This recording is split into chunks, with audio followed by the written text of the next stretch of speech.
everyone, welcome back to Pages of the Globe. Today I'm going to be reading to you the short story, or actually in this case poem, Annabel Lee by Edgar Allan Poe, and we're going to analyze it a little. Now, if you guys remember, a few of my previous videos, I read The Raven by Edgar Allan Poe, which is one of his very famous poems. And I talked about Annabel Lee, and I decided that I kind of want to start introducing some poems onto here as well. So I'm going to be continuing with a few Edgar Allan poems, and then if you guys want, I can always branch out and read a couple more authors. So before we start, like always, I'm going to talk to you a little bit about the author. Edgar Allan Poe was born on January 19th, 1809, and he died on October 7th, 1849. He was an American writer, poet, editor, and literary critic who is best known for his poetry and short stories, particularly his tales of mystery and the macabre. He is widely regarded as a central figure of Romanticism in the United States and of American literature. He was one of the country's earliest practitioners of the short story and is considered the inventor of the detective fiction genre, as well as a significant contributor to the emerging genre of science fiction. He is the first well-known American writer to earn a living through writing alone, resulting in a financially difficult life and career. As for the poem that we will be reading today, Annabel Lee, it is immensely popular and has been reviewed by many literary critics ever since it was published. Without further ado, let's get on with the story. Remember to like, share, subscribe, and comment down below which short story you would like to read next. Annabel Lee by Edgar Allan Poe.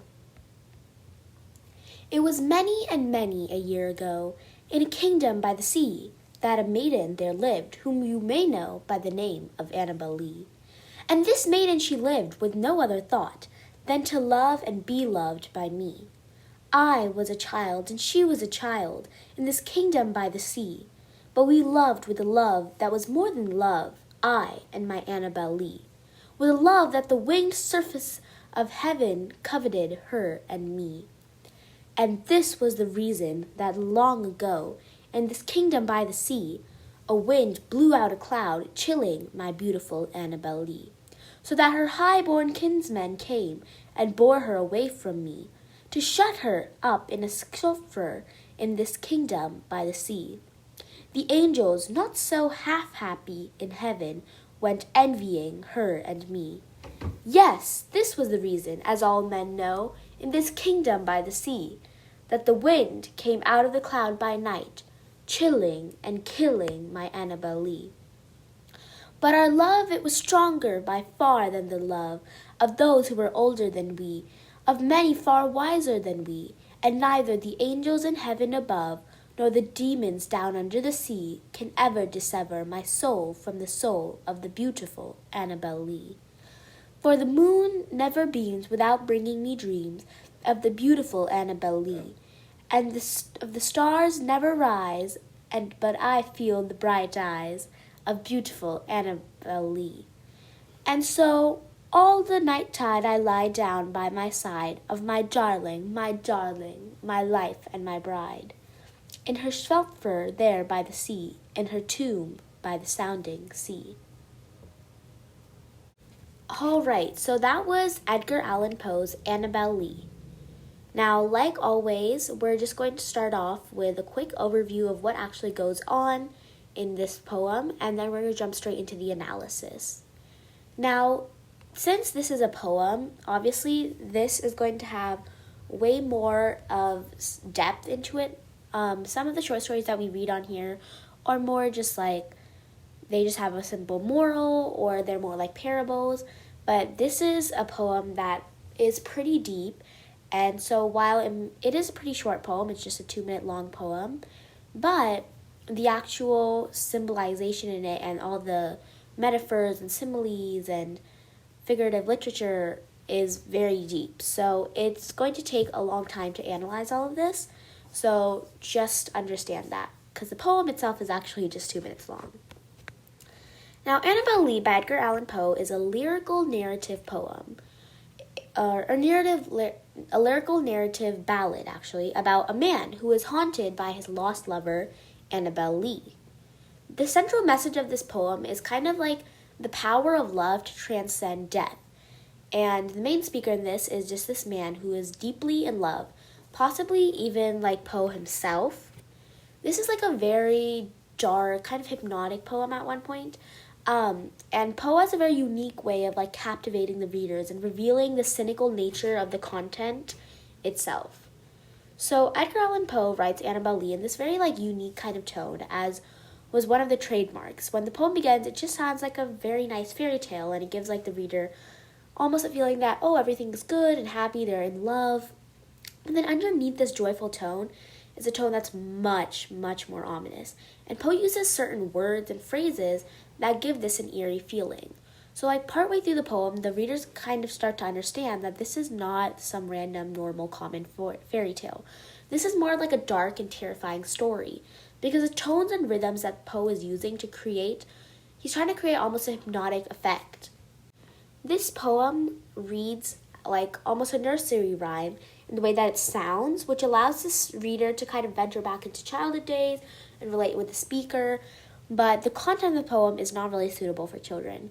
And so the contrast between the rhyme and the rhythm of the poem and the content leaves the reader feeling like deeply moved.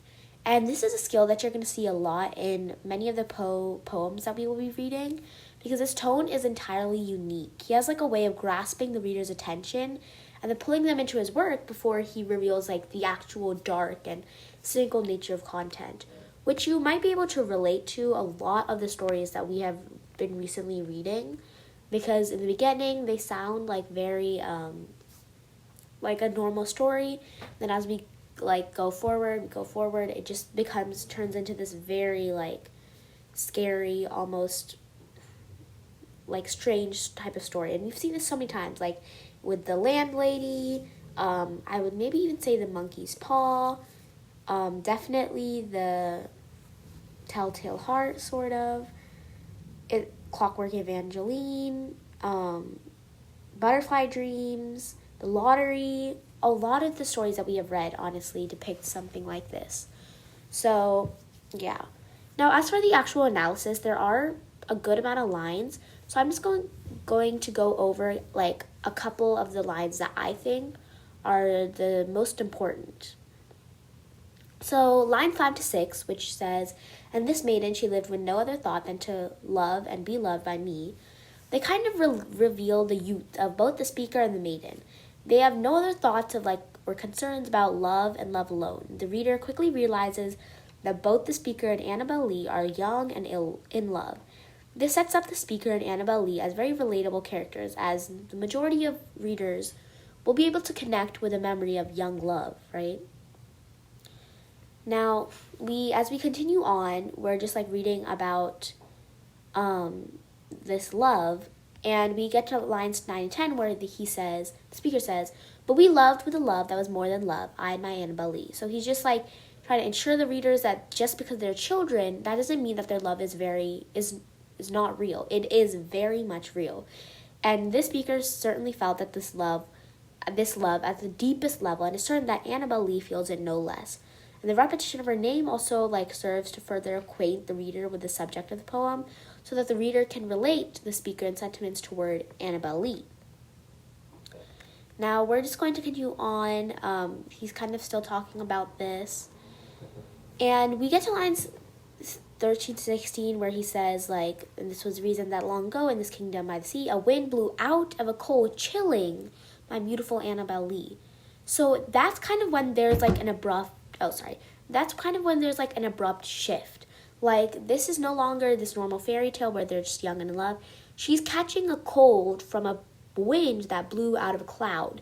So this is kind of attributing the reason for this cold to the covetousness of the angels. He explains that their feelings of jealousy were in fact the reason that a wind blew out from a cloud, chilling his beautiful Annabel Lee. In line 16, the speaker refers to Annabel Lee as my Annabel Lee. This possessive tone allows the reader an even deeper insight into the feelings that the speaker had for her. He felt that the two of them loved one another as much as any two people could love, or could possibly love, and he felt that he could call her his own. Line 15 simply says that Annabel has been chilled, which just means, it could either mean that she's just caught a cold, which I doubt it is, but what it's really just trying to say is her body is cold and dead chilled. So then, line 17 to 18, he says, so that her high-born kinsmen came and took her away from me. When he's talking about high-born kinsmen, they're either talking about, like, the kinsman was one, like, who had died before her and came to take her soul to heaven, or that this kinsman was a living relative who came to take Annabel Lee away in his sickness. We're not really sure. And then they decide to shut her in a sculpture in the kingdom by the sea. So the reader's kind of confused. We could wonder whether Annabel has died or she was simply shut in a mansion with a rich kinsman. And a sculpture in this context just means like either a large beautiful tomb or a large beautiful home, tomb or home, kind of like that. Now, he like talks about how the angels are like vindictive and they're envious of him, and that's why they took her away. And then in the very end, he kind of goes, or not in the very end, but line 23 to 26, he says, yes, this is the reason in this kingdom I see that the blah, blah, blah, chilling and killing by Annabel Lee. So Annabel Lee, we now officially know, has actually died, although we don't really know if the first chill had killed her or whether the angel still envious sent another chill to end her life.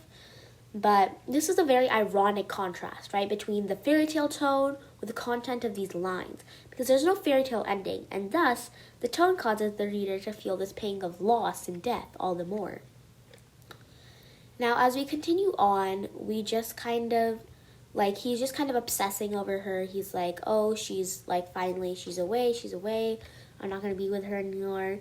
He talks about how the stars never rise, but he feels the bright eyes of Annabel Lee.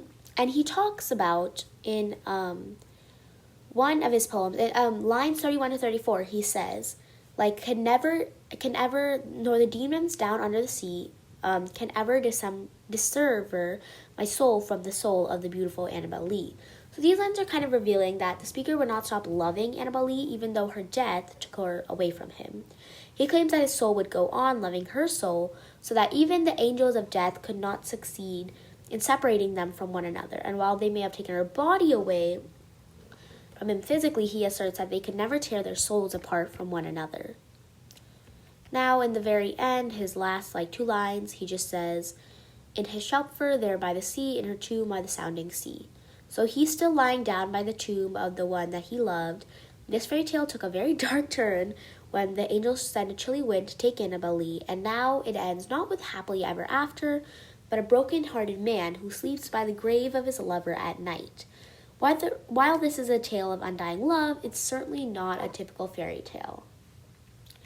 Well, that's it for today. Remember to like, share, subscribe, and comment down below which short story you would like to read next.